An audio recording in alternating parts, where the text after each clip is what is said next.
Deep in the heart of Italy, long before the grandeur of Rome, a powerful and sophisticated civilization thrived, only to become one of history's most enduring enigmas. Their language remains a whisper from the past, their origins a forbidden question, and their story, for reasons unknown, seems to have been meticulously erased from the mainstream narrative. Welcome to Echoes of Time, your portal to the forgotten pages of history. We invite you on a journey into the Etruscan Enigma, where we peel back the layers of centuries to uncover a civilization that profoundly influenced the very foundations of Roman culture, yet whose legacy is now primarily remembered for its tantalizing mysteries. The Etruscans, with their advanced societal structures and vibrant cultural expressions, left an indelible mark on the Italian peninsula, a testament to their sophisticated existence. Yet beneath the rolling Tuscan hills, where their formidable city-states once stood, lies a secret that scholars have grappled with for centuries. Who were these people, and from where did they truly come? For generations, the Etruscan riddle has captivated and frustrated, challenging conventional narratives and igniting scholarly passion. They bequeath to us a distinctive art, intricate burial rituals, and a wealth of archaeological wonders, but withheld the ultimate key to their complete understanding.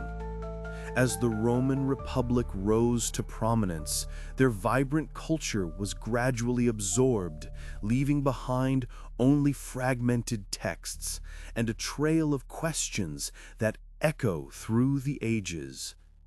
It is these echoes that we seek to amplify, to reveal the secrets that lie under the dust, and to tell the stories that, for too long, never made it into the history books.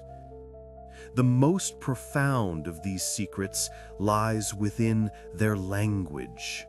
It is largely undeciphered, a linguistic puzzle that has defied countless attempts to solve it. Unlike the tongues of their neighbors and successors, Etruscan does not readily conform to the patterns of known Indo-European languages. This linguistic isolation has only intensified the allure of the enigma, making every unearthed artifact, every inscription, a potential Rosetta Stone in the ongoing quest for comprehension. The few surviving Etruscan inscriptions, though offering tantalizing glimpses into their daily lives, beliefs, and societal structures, withhold the comprehensive understanding so desperately sought. Each fragment, painstakingly recovered from the earth, holds the promise of unlocking not just words, but entire worlds of thought and culture, waiting to be rediscovered. The search for the Etruscans' origins has led scholars down divergent paths, each hypothesis adding another layer to this captivating historical debate. One of the earliest and most famous theories comes from the ancient Greek historian Herodotus, who suggested a grand migration. Driven by famine in their homeland, a people known as the Lydians from Asia Minor, led by Prince Tyrannus, embarked on a desperate sea voyage. According to Herodotus, they eventually landed on the shores of central Italy, where they established a new life, becoming the Etruscans, or as the Greeks called them, the Tyrrhenians. This narrative paints a dramatic picture of resilience and adaptation, proposing a foreign genesis for a civilization that rooted itself so deeply in Italian soil. For centuries, this theory held considerable sway, offering a tangible link to a known historical region and providing a compelling explanation for their distinctive cultural elements, which some believed bore resemblances to those of the Eastern Mediterranean. However, the linguistic puzzle continually challenges this straightforward narrative. The failure to conclusively link Etruscan to Indo-European languages, including those spoken in ancient Lydia, prompted scholars to look elsewhere.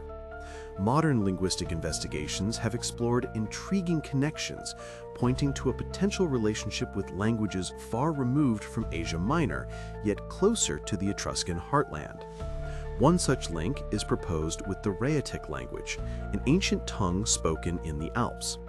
This geographical proximity, while initially seeming counterintuitive to a migratory theory, suggests a deeper, more ancient linguistic substratum in the region. Even more intriguing are the proposed connections to the Lemnian language, found on the island of Lemnos in the Aegean Sea.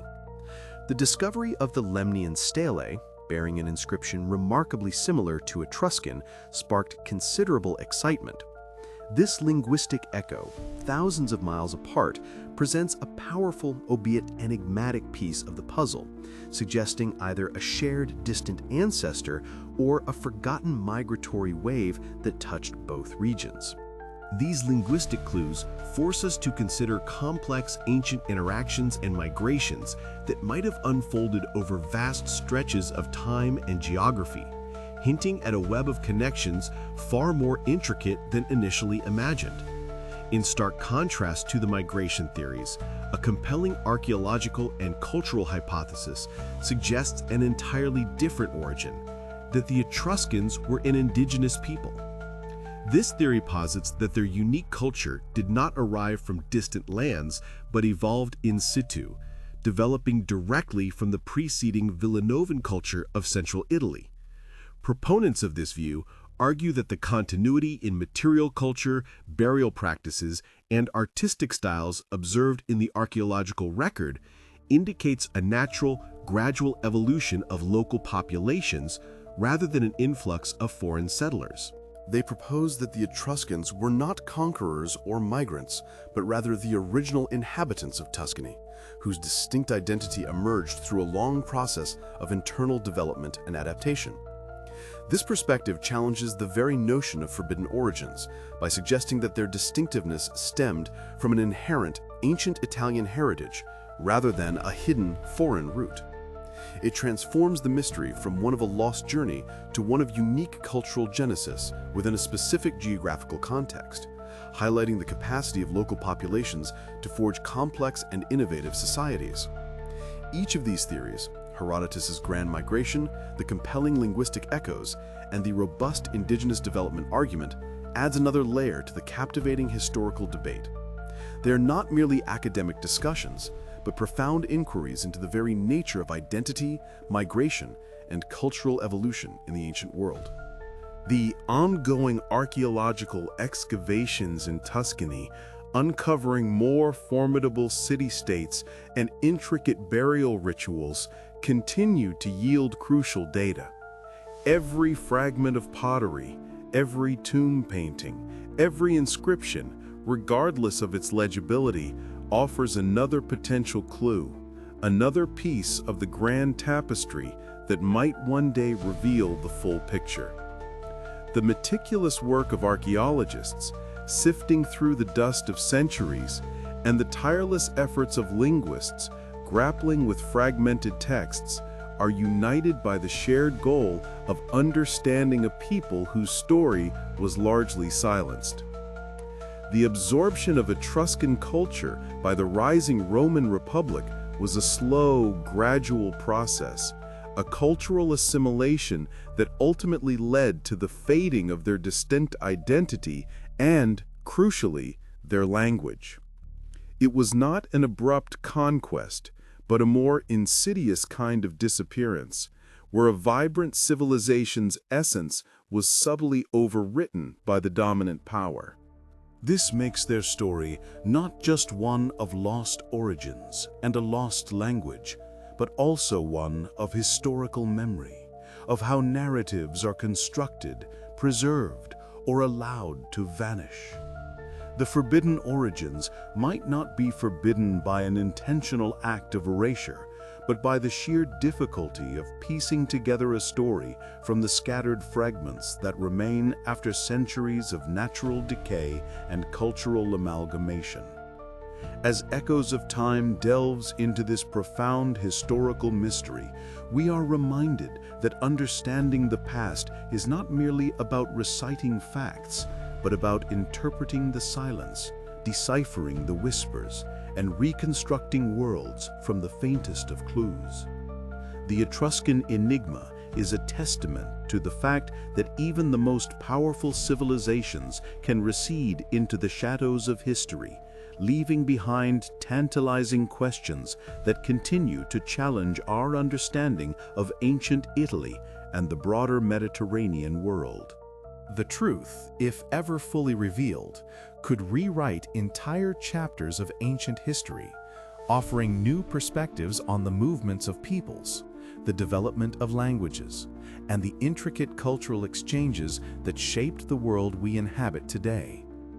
The discovery of a true Etruscan Rosetta Stone, or a definitive archaeological complex, remains the dream of many scholars, a beacon promising to illuminate the darkest corners of their story.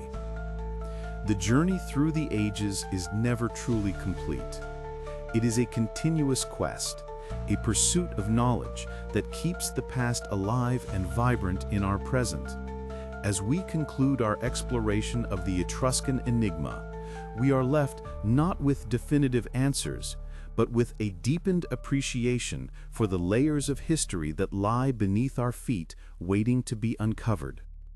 What untold stories, what forgotten empires, what other echoes of humanity's great history still lie hidden, patiently awaiting their rediscovery?